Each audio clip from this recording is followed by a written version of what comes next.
Tonight in our Common Ground segment, we discuss a bipartisan effort to help people with life-threatening diseases. Joining us are New York Democratic Senator Kirsten Gillibrand and Indiana Republican Senator Mike Braun. Senators, thanks for the time.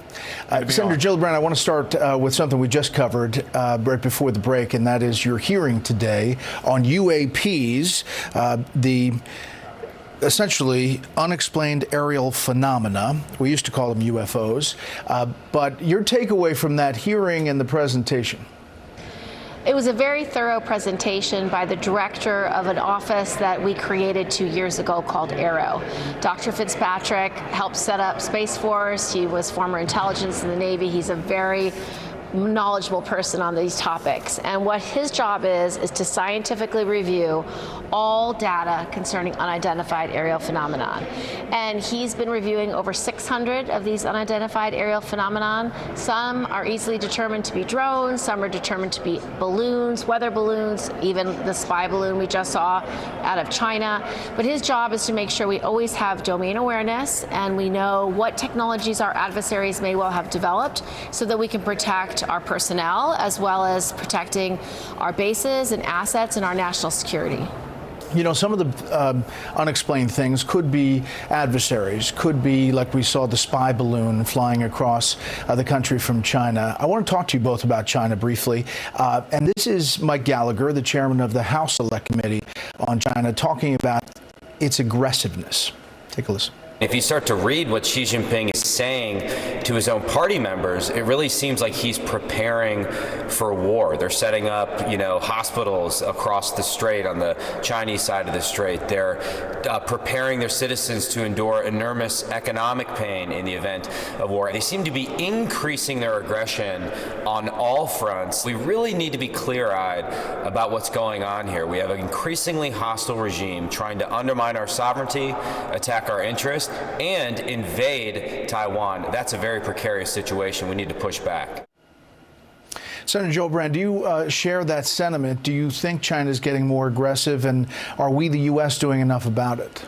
China is getting more aggressive. Over the past 10 years under Xi, they have exponentially increased their investment in their military. They have devised high technology for drones, for satellites, for space assets.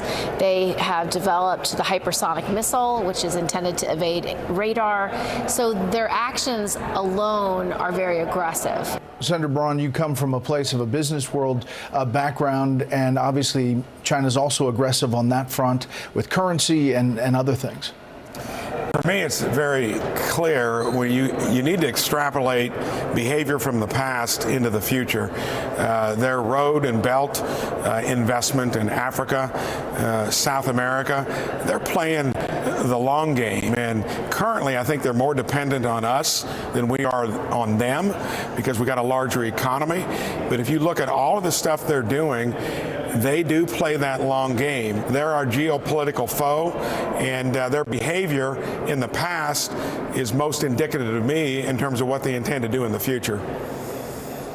Finally, you all are both working on this Promising Pathway Act to help people with life-threatening diseases. Explain what you're trying to do here. Senator Gillibrand first. Well, very simply, we're trying to quicken the amount of time that patients can get life-saving cures for these very, very difficult diseases like Alzheimer's and ALS. We want to make sure that trials can be shortened, that we can get the life-saving medicine and therapeutics to these patients right away, and we have a way in our bill to do that. We crafted it into the Promising Pathways Act.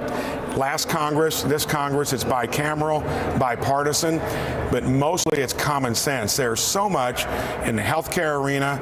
We found it in education. We found it across the board as a freshman Senate office to find ways to do bipartisan things. And I'm glad Kirsten's on this. I think this bill is something that has good prospects for maybe making it through this Congress. And looking forward to working with her. Is part of this also that the FDA is broken in a way in this process, or are you just seeing a crack that you need to fix? So they are stodgy by nature, and I think that golden standard that they put out there of being safe rather than sorry is a good one to stick to. But when you've got a window where you've got promising therapeutics approaches working, and your window is only 3 to 5 years, and the patients all in unison want to take that risk, I think the FDA has got to be a little less stodgy, err on the side of what makes sense, quicken the process. And Senator Gillibrand, last word, does this get through easily? I'm hopeful. This is the kind of bipartisan common sense solution that the people ask us to come to Washington to actually get done. Yeah. Well, Senators, we appreciate your time. Thanks for coming on Common Ground. Thank you.